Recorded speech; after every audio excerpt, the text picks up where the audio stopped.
Yep. Oh, Mark, too.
Now we can start. Put the blame on me, huh? Yeah, before you even enter. Ready to go, everybody? Yes, I love it. I'm fine to be the scapegoat. All right, we'll call this meeting of the Administrative Services Committee to order. Present in the room are Commissioners Commissioner Rost and myself. On Zoom, we have Commissioner Hagan and Commissioner Rusted, and others will be here as the day goes on. But Commissioner Peach is not available today. So, Ms. Nelson, are you going to start it off? I am. So Commissioner Hagan and Rusted, did you get the email from me that I sent at 10 a.m. this morning? I did. Commissioner I got- Rusted, you got it? So that's what I'm gonna go through. So I wanted to make sure that you had a hard copy of it too. So assuming the centrally assessed valuation remains the same as 2023, our estimated value would be $393,778,875, or a 5.29% increase. The centrally assessed property. The centrally assessed property, which is like the railroad, the pipelines, electric, we get later in August. So I don't know what the value is going to be, so I put in the same as it was last year. But it's only 8.7 million, so it's only 2%, a little over 2% of our total valuation. So even if that does change a lot, it's not probably going to change much from 5.29% increase. So the estimated value of a mill in 2025 is $393,779 compared to the actual value of a mill in 2024 of $373,984, or an increase of $19,795. So if you look at what we levied in 2024, our most recent levy is in the general fund, we had 447.75 mills. And if you wanted to keep the mills the same, you take that times that increase of $19,795 and you get $945,211 additional that we didn't have last year, keeping the mills the same. Now, a lot of times you hear Grand Forks talk about the new growth, so that $945,211 is reevaluation and new growth. If you just look at the new growth portion of that, the new growth is very little. It's only 0.76%, and that's within the 5.29. It's $135,610. So sometimes you've heard the city wanting to keep their mills just at the amount of the new growth, and that would only be an increase of $135 or $135,000 over last year. A mill is 1/1000 of something. Grand Forks County's taxable valuation is estimated at 393 million.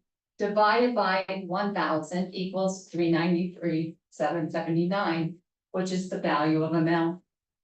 The value of a mill is different for each taxing district because the valuation is different for each entity. Property tax bill consists of the following taxing entities: the county, the city or township, the park in certain cities, weed, soil, state, garrison. Grand Forks County levies for the following entities in addition to the general fund. The Airport Authority, and they did that by resolution in 1986, and we can do a maximum of 4 mills for that. The ambulance service, it was voted on and approved in 2002 by the people, and that's 6 mills. The capital projects levy is a maximum of 10 mills, and we're currently doing 8.27 of that. So we had talked about having 1.73 mills left in that capital projects levy. The economic development levy was approved by resolution in 1987, and that's up to 4 mills. The emergency fund is up to 2 mills. Garrison diversion, a resolution in 1955. It's 1 mill. The Historical Society was by resolution in 1983, and that's a quarter of 1 mill. The library, by resolution in 1979, and that's 4 mills. NDSU extension was prior to 1974. I don't have an exact date. Or year. It's 2 mills. Public health, it was a resolution in, I think, 1962. That's 5 mills. Then we have the road fund, up to 10 mills. The Red River Joint Water Resource Resolution in 1981, 2 mills. The senior citizens levy was voted on in 1988, and that's 1 mill. Special assessments are unlimited, so if the county gets charged special assessments by the city, then we pay them, and we're not limited by any maximum levy amount. Veterans, resolution in 1972, that's 2 mills. The water resources by resolution, I don't know the year on that, 4 mills, and weed control, resolution in 1981, is 4 mills. Any questions on what we're currently levying and how it came about? We aren't actually levying some of these maximums, so are we? No, we're not. Because I went through that. No, and I do have a levy sheet here too, if you want to see that.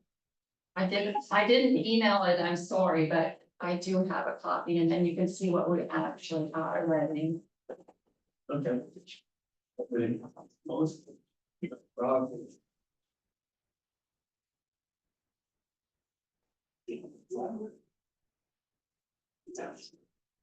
Wait, well, Sure. Thank you.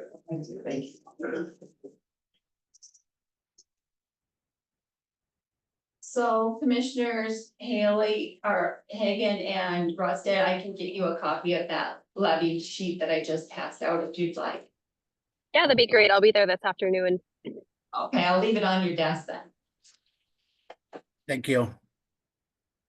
Taxable valuation is calculated by multiplying the true and full value of your property, which is the market value for residential and commercial.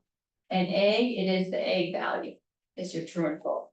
You take that by 50% to get the assessed value, and then by 4.5% to get the residential value, and 5% for the commercial or agricultural property. Your budget divided by your valuation gives you the number of mills you need to fund your budget. The maximum levy for the general fund is 60 mills. The levy for the 2024 general fund was 47.74. We used $3.3 million in cash to bring the levy down from about 57 mills. If we didn't have the cash, we would be very close to the 60 mills. So I calculated the cost of various salary increases, if you wanna consider that, how much it would cost. So. If you do nothing, usually there is a cost the following year, because now you're doing a step increase for a whole year. So if you grant a step in 2024, you're going to get, an increase throughout the year. Employees will, so then in 2025, they get it for the whole year, so that's an automatic increase. Now, we see a decrease here because we had long-term employees that retired. And we replaced them with employees that had less seniority, so it's actually a savings. So we will see a slight savings in 2025 if we did absolutely nothing of $71,053. If you decided to do a 3% step in 2025, that step increase costs $232,705. And that's offset by the 71,000, so a net cost of $161,652. So if you decided to do a 1% COLA, and for each 1% COLA, if you didn't do a step, would be $156,819.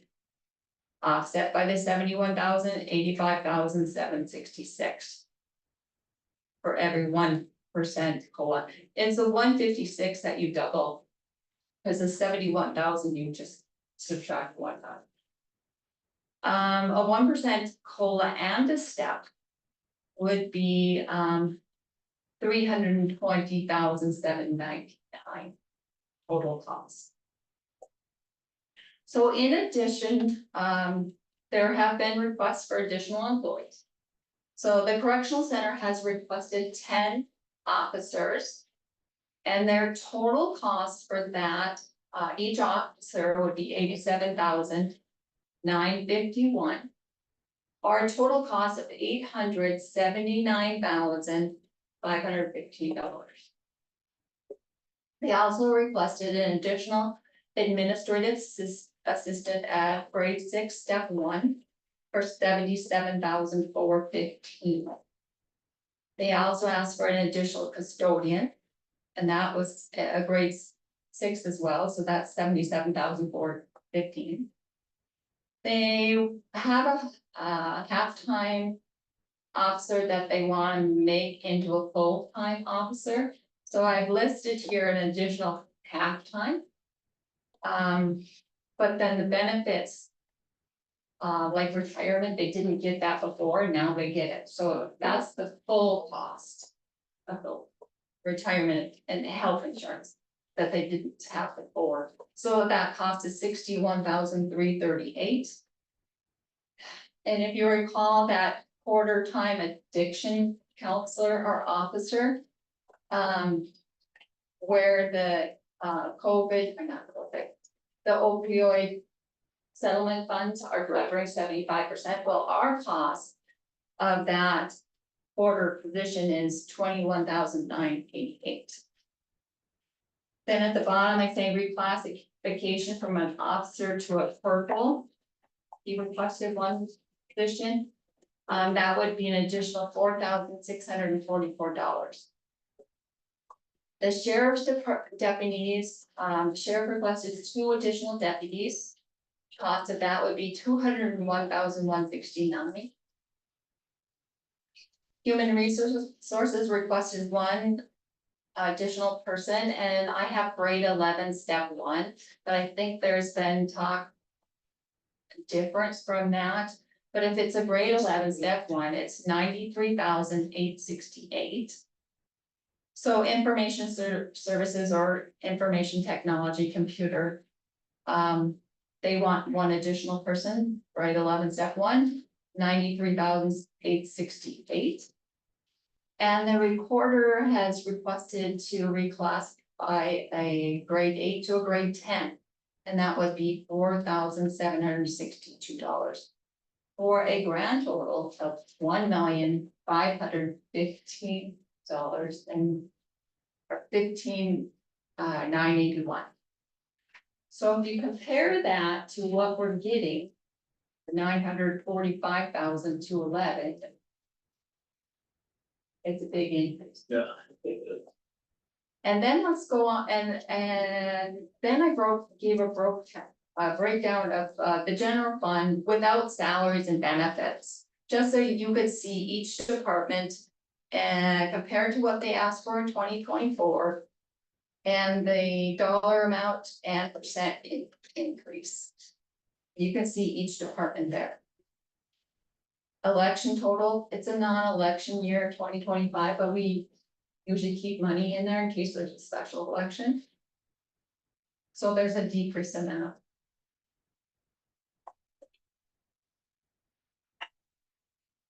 So the grand total of the general fund departments, including that decrease in the election fund, is 242,186, or 2.84% increase over last year without salary.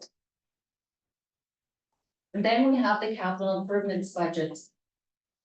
We put in $1 million last year, or 2024, and also in 2025, but we have a request over $1 million exceeding that, so by $195,000. So you can see that there. Cost allocation, I have had a few people ask me, what is the cost of allocation and why do we have that in certain budgets? We have it at NDSU Extension, we have it in Veterans, we have it in Highway, and we have it in the Correctional Center. So cost allocation is an indirect cost allocation plan, distributes overhead costs of central services to grantee programs. Central service departments are generally general fund departments that provide services to other government entities. Example of central services include the finance and tax, human resources, county administration, information technology, buildings and grounds, and state's attorney. An indirect cost allocation plan is prepared to identify the cost of supporting direct service programs and to accurately claim and reimburse the general fund for the cost of providing those services within the federal guidelines. The costs are allocated so the full cost of operating a department are known.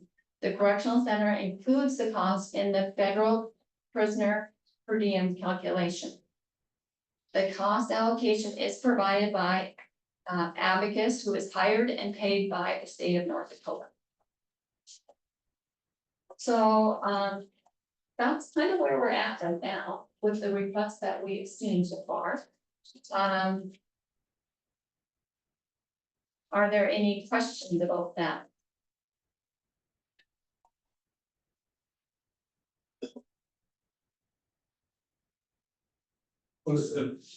We figured out the cost of if all the new employees were hired. If you add up all the increases for the, what number is it that is the final budget number? If we just say everything you ask for, you get. Oh. Hard to figure. I mean, some of the departments are down and some are even and some are up a little bit, I guess. So, yeah, just in the general fund, it was 242,000. And plus and an additional 200,000 in capital improvements request. And then, so about $2 million. But $2 million. That's without any increase. total. Yeah, with $1.5 million in the new employees, the additional 200,000, and if you approved all the capital improvement budgets, you need another 200,000 there, because we have already got $1 million in. Right. The same as we did in 2024. But the And then, is over 195 more than that, so that's why you're asking, Right. perhaps adding.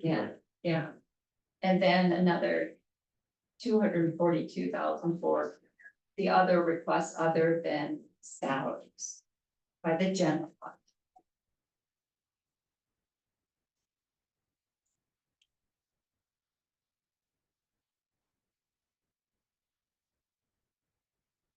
So I'm not asking for any decision, this is informational, here's where we're at.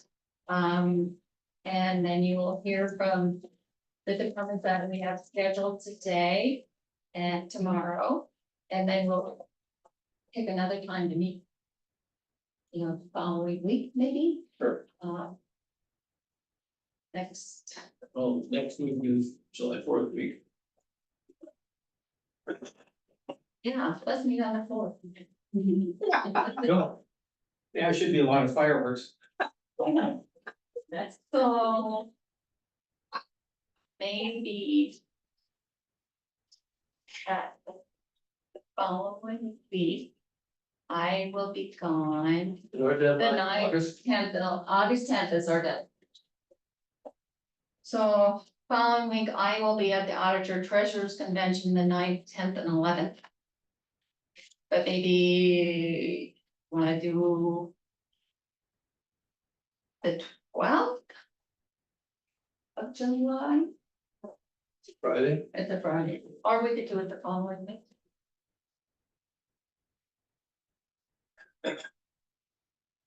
But you know what, so before August 10th, the deadline to get this done, we will have then one more meeting in July, which we wouldn't be ready for. Or the first meeting in August, and maybe that's what. To get it finalized, but I, Sure. We have a Okay. second meeting in July to talk about it as well. We got 2 meetings. yeah, I don't know how much you'd have, We're meeting on the second, aren't we? what was that? Huh? We're meeting on the second Yeah. next week. The 9th and 6th, or then the 16th. Yeah.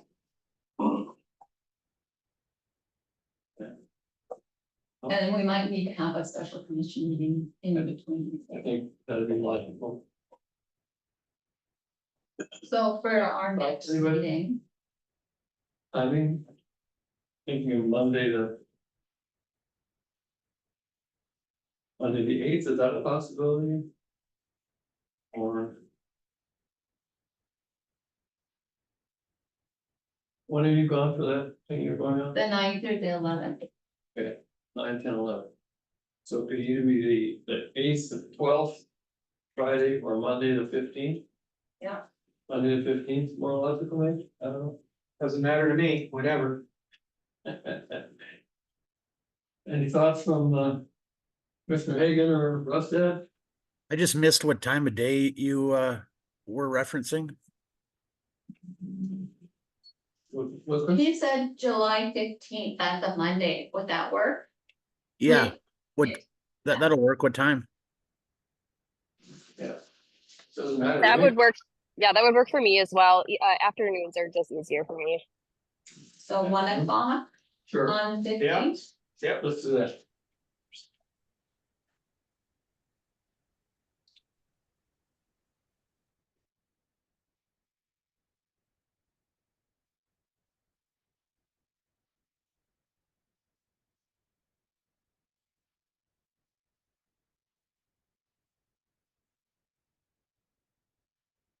Right, so what we're gonna do today then, if by the time that. We're done with these 2 days, everybody will have this form that you sent out. And whatever documents that have been. Presented can be Yes. sent or picked up by. Yes, and people then right here. maybe on the 15th, you'll have some idea of what you want to do. All right. So today we take information and listen and see what, all eventually fit. Hey, Debbie, can I just clarify if I made sure I heard this right? You said the total without any salary increases was just shy of the 2 million. I have Right. 1.93. Right. Okay, just wanted to make sure that I was on the same page. Thank you.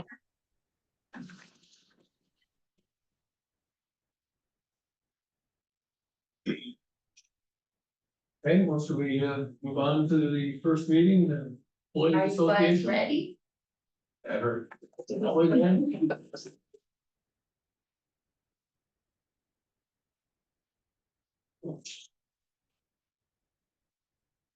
Do you want us to step up to the podium or Please, yeah. we go just? Yeah. Okay. Do that, please. Last year was so nice and informal, just to sit down and table discussion and table talk. Well, thank you for having us here today. Chris Sutton with the Employees Association, I'm the president, and I'm also on the negotiation team with John and Sarah. But I'll just go ahead and turn it over to them. All right. So. Looking at the economy, things are. Not as crazy as last year, but they're still increasing. So. We would like to ask for. All employees to get a COLA of 3%. And then those that are eligible, a step also.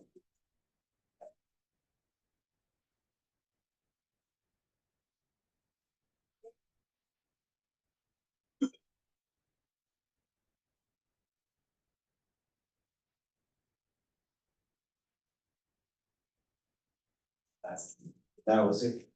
Our idea, and then we could discuss on that. You're welcome. That would, increase. $161,000, right? And if it was a 1% COLA without a step, it'd be 85,000. A 1% COLA and a step is, It would be approximately $620,000, that'd be, both the step and the COLA 3%. oh, step and COLA at 3%.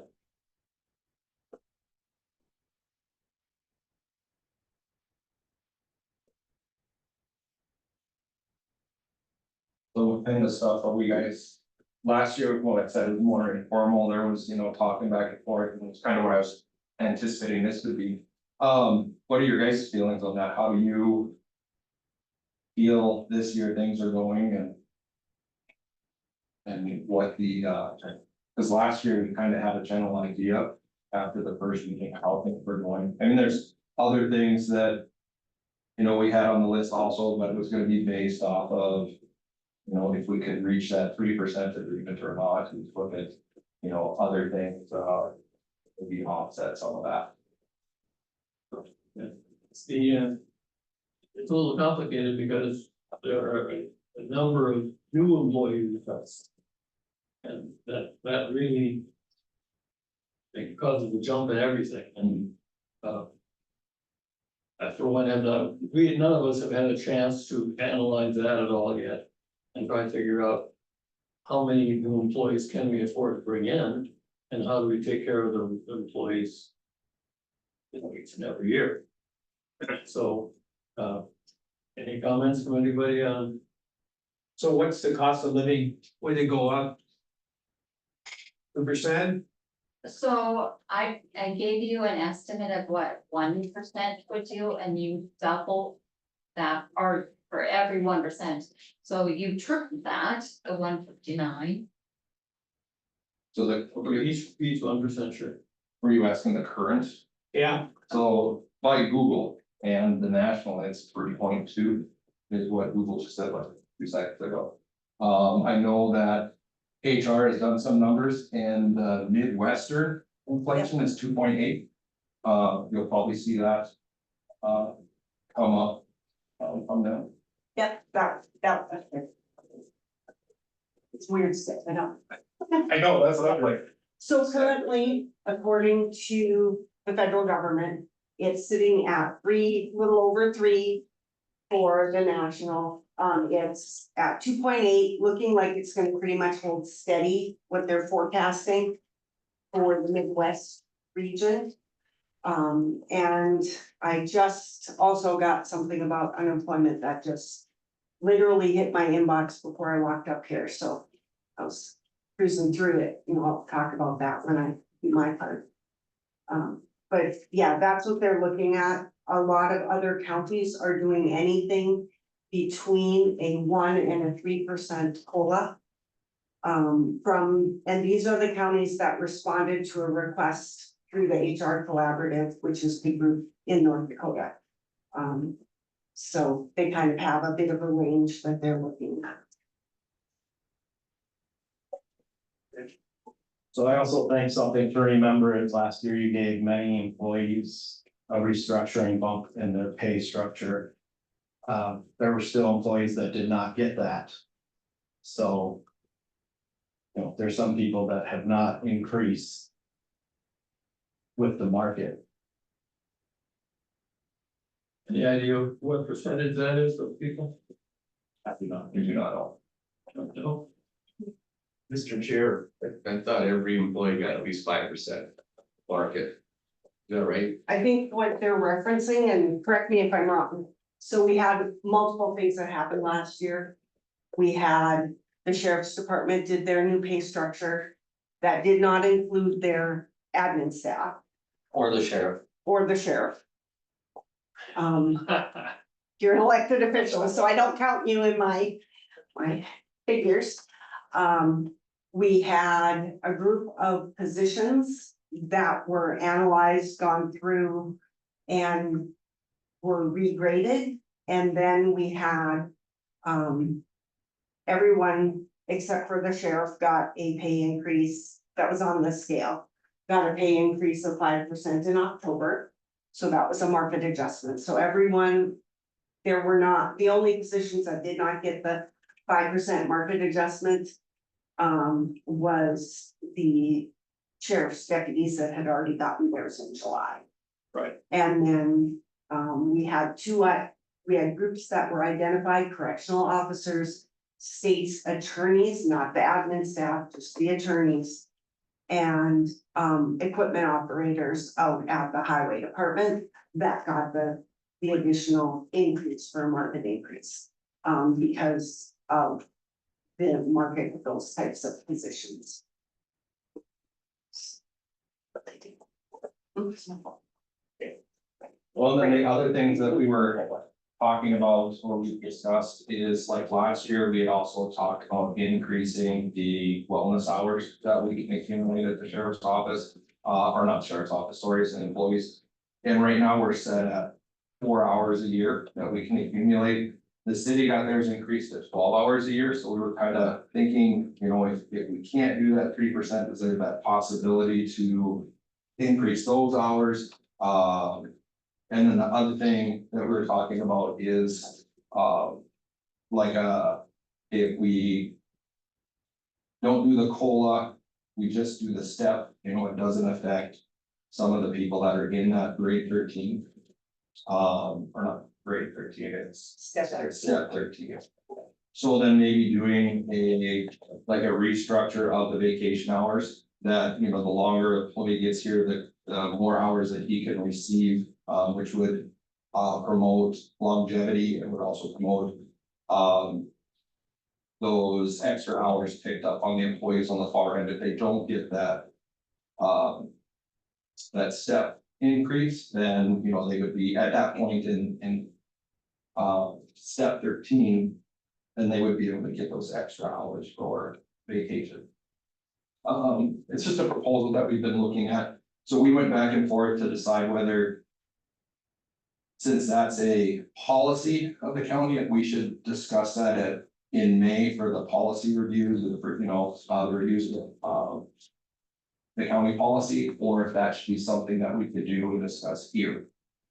But we're kind of on the fence as whether it should be a policy discussion or if it should be something that we ask here as far as the employees association. And that's pretty much all we have. We were happy with how you guys, the operation of everything last year, and we know, you know, the election is up and we were happy last year. So we're looking to do the same. We enjoy working with you guys and we think that we have that good communication. Commissioner Hagan or Commissioner Rusted, any questions? I don't have a question so much as just a comment. Just in as general principle, I'm a lot more inclined to take care of current employees than add new ones if it's a choice between the two. So, I mean, I'll have to digest this budgetarily a little bit before making any comments beyond that, but that's just kind of my general principle where I come from.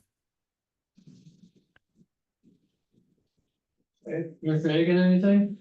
My only question would be, can you clarify, you just mentioned about vacation pay. Can you do just a brief overview about how you accumulate vacation pay? We might have gone over this before, but you had mentioned that the longer you're here, potentially you get more hours. Is that not how it's set up now? So as of right now, it's set at, employees that've been here 0 to 3 years, they get 8 hours a month. What's that? 4 to 7. Yeah, 4 to 7 is 10 hours, 8 to 12 is 12 hours, 13 to 8 is 14, and 18 plus is 16 hours a month that you accumulate. We're looking at, 0 to 3. Those are the employees that, shift in and out. Once they settle, then we would look at the 4 to 7, maybe increasing that to 12 hours. And then, every step of that being 2 hours more a month that you would accumulate. Not changing the cap at 240, so they still have to utilize them, or it's turned back over to the county. But just, an extra 2 hours a month for those employees that have been here at that, 18 plus years, which should put them close to that step 13. Does that answer your question, Michelle? Yes, that does. Thank you. Yeah, Kimberly. Commissioner Roth? No, I have no more questions. All right.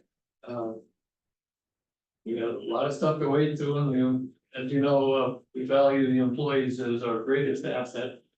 But we don't always have enough money to make everybody happy every time, so we will do our best. We appreciate that. Thank you for having us today. And thank you.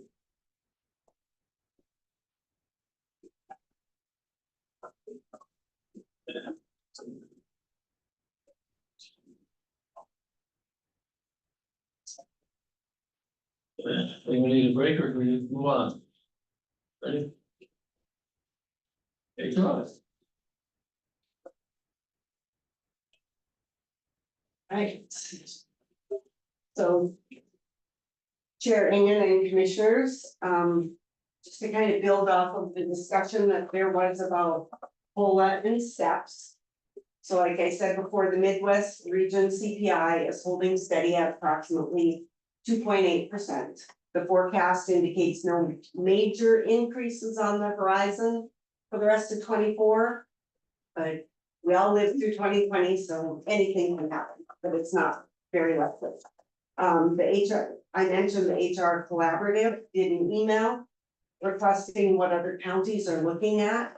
It ranges from a 2 to 3% COLA and merit or step increases that range from 1.5 to 3%, depending on what their structure looks like. Currently, we have approximately 33% or 33 individuals who are maxed out at step 13. And that is removing the people who have retired or will be retired by the end of July. When you think about a COLA versus a step, there's a couple of things to keep in mind. Some things, when I had conversations 5 years ago, the conversations are different now because of what it takes to hire and retain employees. So when you do a COLA will move the entire scale. We did a market adjustment last year that moved the entire scale for those that except for the sheriff's deputies that had gotten an increase already.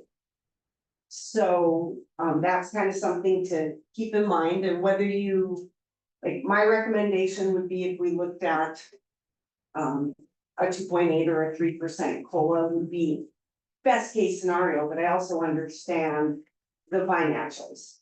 And so maybe not going to be able to do both a step and a COLA. If you were to make a choice between a step and a COLA, to try and keep the momentum and to have the least potential negative impact on hiring new people, I would recommend that we look at a COLA. If we hold a step for the entire scale and not do like had been done at different points in the past where people who had been here at a certain period of time got a step and others didn't, we have less potential moving forward to have wage compression issues if you hold the entire scale. If you do a COLA, it would impact all the employees. So that's just food for thought. I'm more than willing, if you guys think about, hey, you wanna come up with some other creative ideas to look at other options. And then the next piece was what hit my mailbox literally at 10:30 this morning. And this is from the US Bureau of Labor Statistics. And they announced a news release regarding unemployment. And I'm only gonna read one part of it. It says unemployment, North Dakota and South Dakota have the lowest jobless rates in May, sitting at 2%. And it hasn't moved in a long time. We've been sitting at between 1.5 and 2% unemployment, which is historically low and makes recruitment and retention of employees a challenge. So that's a piece of brand new information for everybody to have. The next piece I'd like to discuss, unless you guys have questions regarding, I'm kind of like Debbie, I'm giving you information. And I know it'll be, you'll want to digest it and maybe have some questions. But the other piece is, and I emailed the document that I handed to the commissioners in the room, I emailed it to Commissioner Hagan and Commissioner Rusted. And what that piece is the request that I have put in place, asking for an additional staff person, which is, I drop mine. And it's, I had the same request last year. And what I would like to propose is hiring a second human resource specialist to support our existing 3-person team. This position would be a counterpart to payroll. So that's how it's a grade 11, because that's what the payroll, that the HR specialist that handles payroll is a grade 11. The increased workload and the complexity of HR and payroll functions, there's a lot more compliance and pieces that we need to do in 2024 that we didn't have to do before. Currently, we've got the HR director, the HR manager, and the specialist all supporting approximately 325 employees. I'm not counting, I count the election people only during in the recruitment piece, because they're 4 months worth of work that we have to do out of this year. So when I'm talking 325, it doesn't include the elections. We have the HR manager and the HR director roles. We really need to be able to provide cross training. We back up each other for a lot of functions. If I have to be out, Roberta can handle most of them. If she's out, I handle the pieces so that we've got that backup. And with the payroll piece, Colleen has done payroll in the past. And she's been great helping out. We had, shortly after Leroy got hired, he had to be out for several weeks. But I also know she has a full-time job supporting Debbie's department. And there's just, we're at a point where I think it makes sense to have somebody as that backup for payroll. I gave you some information in the document that I provided about what the ratios look like from the Society of Human Resource Management. They even acknowledge that the ratio of employees to HR people has increased because of all the additional pieces that we have to track and that we have to do. So my request, nationally, they're looking at 1.7 HR people for each 100. And this is for a small entity, and what they consider with SHRM for a small entity is under 500 employees. So as you get bigger, there are a lot of tasks where you may not need a full person. So. What they state is 1.7, that does not include payroll functions being under HR. It also indicates for HR or for payroll, 1.5 per 100 people. My request, if it were granted, would put us right at 1.2 per staff instead of the 1.7 or the 1.5, because I think that we would be able to, I think that would make things manageable and help us. I gave a list of some of the transactional types of things and things that we've been doing. Recruitment and onboarding has, from when I started in 2015, if I look at 2016 and 2017, we had a handful, was not very many. I'm just gonna give you kind of some numbers. These are new hires that were put into payroll. In 2019, we had 80. Example, 2020, which was a general election, and it was kind of a weird situation with COVID. We had 250. Then we had 2021, which was, trying to come back from COVID. We sat at 68. And in 2022, there was a midterm election that had about half the amount of election workers that we normally do. And that was 189 positions. Last year, where we had no elections, we had 100 people that we onboarded that went through payroll. That doesn't even include the people who accepted jobs and we did all the transactional pieces and then they didn't show for the first day. Or they called us 2 days before and said, I'm not gonna accept the job, my boss gave me more money or whatever.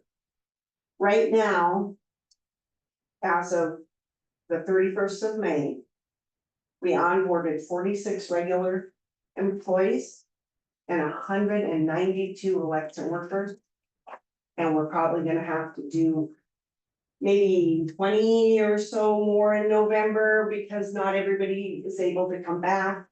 But that kind of gives you a little bit of an idea of with the recruitment and the onboarding piece. The other thing is that we would have lower numbers of positions we have to recruit for if there was a more bandwidth in my department for Roberta and I to work even closer with the department heads, with the frontline managers to figure out how we can retain good employees. Instead of this constant churn and burn. I mean, I feel bad for Debbie because we have had to post a position. It has been open since January. We are on round number 4 of posting for this position. We had to post a position for Amber, and I'm using those 2 departments because they're small and their positions typically we never had to repost for. But with the environment the way it is and trying to find people to fill the position, trying to work with the department heads. Okay, how can we change up the job posting this time? What can we say and what can we do?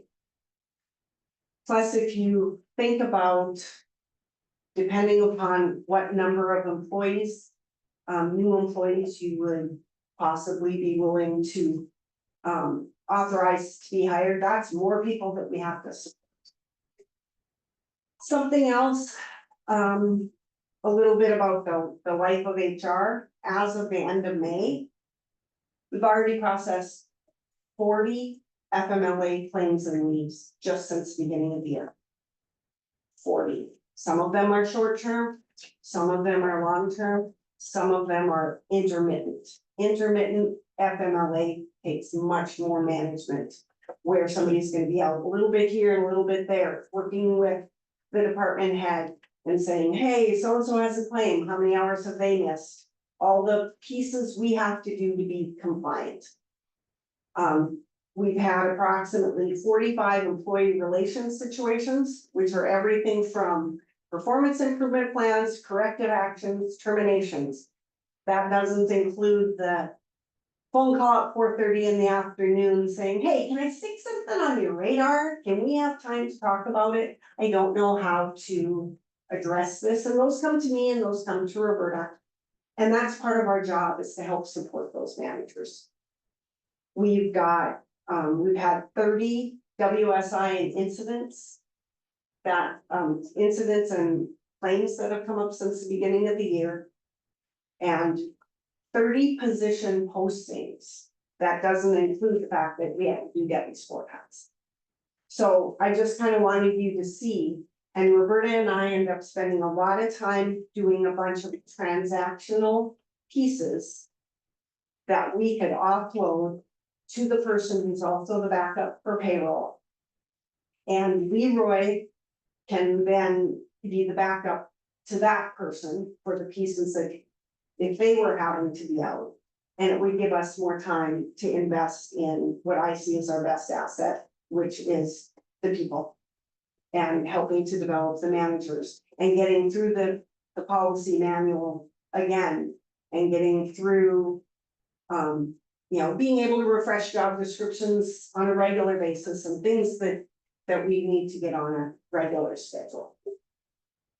So that's kind of my speech about adding an additional person to the HR department.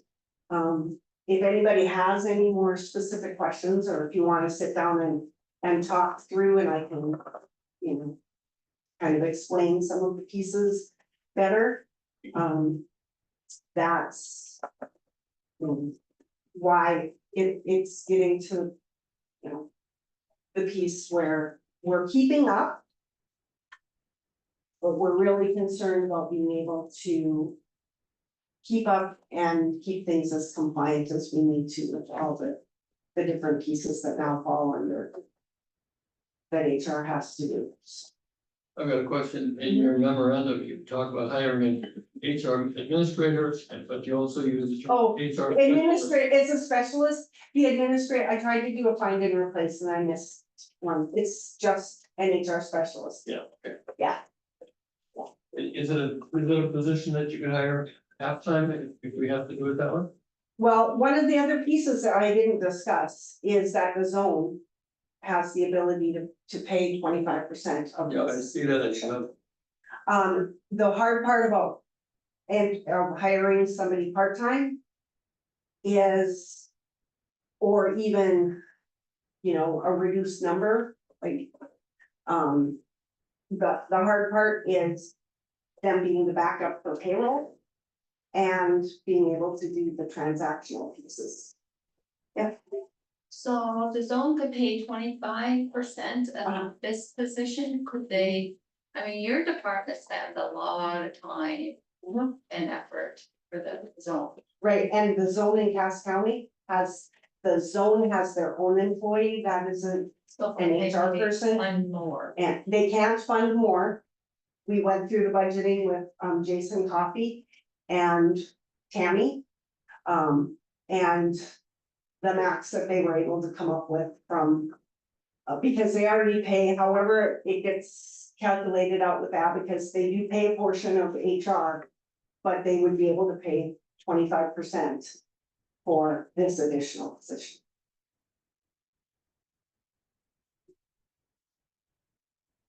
Questions? Yeah, Dr. Roth? Michelle, can you tell me how many employees are in the HR department in Cass County? In Cass County. I didn't ask her this week, I'm not 100% sure, because they have, the additional pieces that they have in Cass County that we don't. Is a full-time zone employee that does the zone. Yeah. And that's almost a third of our client base. They also have someone through their sheriff's department that handles almost all, well, handles their recruitment. So they don't do any of the things for the sheriff's department and the jail. And they do administrative tasks and payroll. We do have Michelle Olson, that role enters data into the payroll system. But at Cass County, when I talked to Tracy Peters, she said, we don't do hardly anything for the correctional center and for the sheriff's department. And I would say the largest percentage of our time is the three biggest departments in the county. Working with Haley and her team, working with Brett and his team, and working with Tammy and her team. Great. Well, I would just be curious to know how Right. many, I think that the last I had checked, they had 3 people in their, on their payroll that were considered HR, but then they have these additional people that, you know, we don't have access to. okay, thank you. Plus their their HR person is the assistant county administrator. What is their employee number? About, we've got 300, We have 325, how about Cass County, are they 500? they're, Double, more than double, I think. yeah, Oh. Yeah. One day. Commissioner Hagan, Commissioner Rossett? Any questions? and the other piece where we're different from a lot of counties is we're still doing a lot of our payroll pieces manually. We don't have an electronic timekeeping system that imports into payroll. So things are done manually with spreadsheets for leave and having to do new hires and everything that way. So I know that like Williams County has Chronos, they make everybody who's not an exempt employee clock in and out. And that imports into Infinite Visions. And so payroll for them is much more just checking it over to see if it looks okay. So. Any questions, Commissioner Hagan or Rossett? I don't Um, have any more at this time. Thank you. No, I don't have a question. I just want to make sure that as all these additional FTE requests come in, that people are keeping in mind that at the end of the day, when all the dust settles, we're all dealing with the exact same pot of money. And so it could impact the financial piece to existing employees if we're adding some. I mean, I don't know how it's all going to work out, but I think that's important to be mindful of. Rob, anything else? All right, thank you.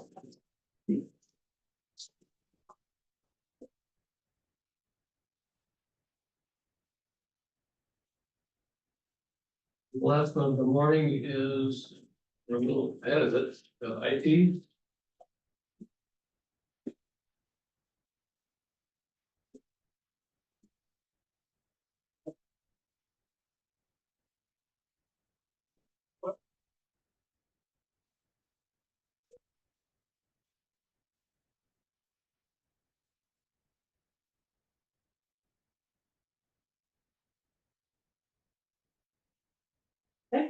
Whenever you're ready. I'm sure everyone wants to hear that I am still, again, requesting another full-time employee. But as my whole budget goes, I only have the 3 line items that, besides that, I really need to address. When I had, given money for the arbitrator server to sheriff, it was adjusted on my, budget. So now I have a new amended budget. I want those back to where they were. I was only providing some of the money out of there for that expense. So those 2 line items are the network security enhancement that was 20,000, was brought down to 13,380. And I just want that back to 20,000. Then the furniture and fixtures was 30,000 and it was brought down, or it was 38,000, it was brought down to 30,000. I just like that back to 38,000. Then the other one, service agreements. There is a approximately $27,000 invoice we pay annually for electronic document management. That has many, different. Applications in it for many different departments. Recorders has been paying it for years, I don't know how many years, but they've been paying it, but they have one application in it. The tax department has probably the most, might be like 12 applications in it. Finance has a few applications in it. It's the application that provides all the minutes to the meetings, to the public, everything. So it's an important application that we have. But Recorders has been paying for it, and they believe it should be moved over to the county IT department. So I am requesting that. That's the only request I'm making out of that. So those 3 line items pretty much speak for themselves. The full-time employee, again, we have enough manpower to keep up, just to keep up. We spend most of our time doing help desk tickets, doing PC setups, different things like that. We don't get to address security and network projects, things that are just passing us by for technology. I really just, I welcome questions, but I really just don't know how to go through every single thing that we need to be doing that we're not doing. Ma'am, if I may, Mr. Yeah. Chair, would you ever clarify the furniture piece of it? Cause Yeah. to me, that sounds like $30,000 worth of couches every year, and I know that can't be right. Furniture and fixtures is almost all equipment. Almost all equipment goes in there. It's PCs, cameras, a lot of different equipment. That $8,000 difference, the reason I gave that up for the arbitrator server is because it was for the new switch for the sheriff's department, which we said, oh, we won't put that in. Because it's more important that the sheriff's department get the arbitrator server, so that's why we were able to give up $8,000 out of it this year. I put that back in, assuming we still need to do this switch for the sheriff's department. Again, with sheriff's department being a little bit unknown, maybe that could wait again and be put into a project when we move the sheriff. So that is something, that $8,000. But as for the 30,000, that is spent every year on all of our equipment. Okay, thank you so much. I knew it wasn't couches.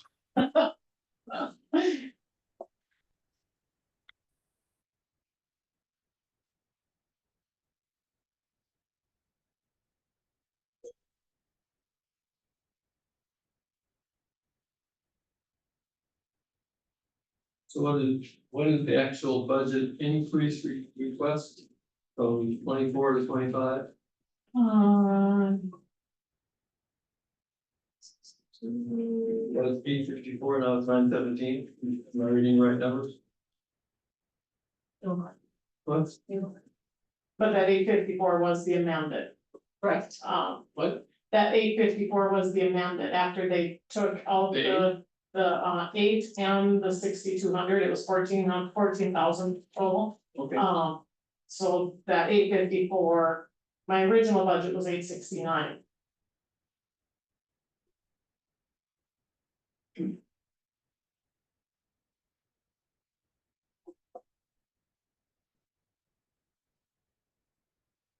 So the portion that was, I'm a little confused on the portion that was paid by the recorders and now that you're taking it back. How much is that? That's 27,000, almost 28, 27,850.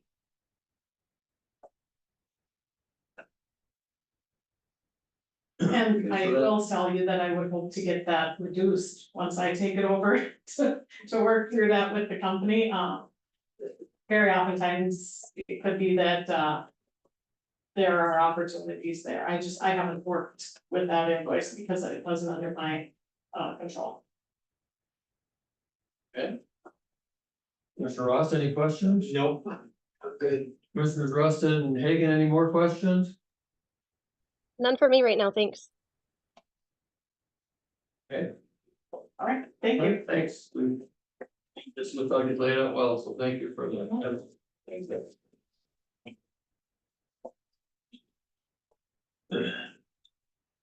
All right, we're a little early. Quite early, but. Okay, so. I guess we'll Recess come for, back till one. lunch, come back at 1 o'clock. So I apologize about this room and I guess, just a lot of things going on in my world. Didn't think about using conference rooms B and C like we had done last year. And it is a little uncomfortable for them to stand up there. So maybe we could get a table in here. You got a table in At here. least they could I sit. think this room is better for the Zoom, Yeah. and being able to hear. I don't know. So I'd maybe rather I'll see it. get them to bring a table in and have 3 chairs or something. That's a good idea. Yeah, I prefer this room for Zoom. I'm gonna come to the county office building between the highway department and CVAC. There's like a 20-minute break. So All right, we will see everybody at 1:10. I'm just wondering if the county administrator's office could find a table. Oh, they got an extra table. We are, the front of the table. Plenty. Plenty. Do you want me to hit end on this for now? Yes, okay, yep, thank you. Right. Back at 1:10. Later.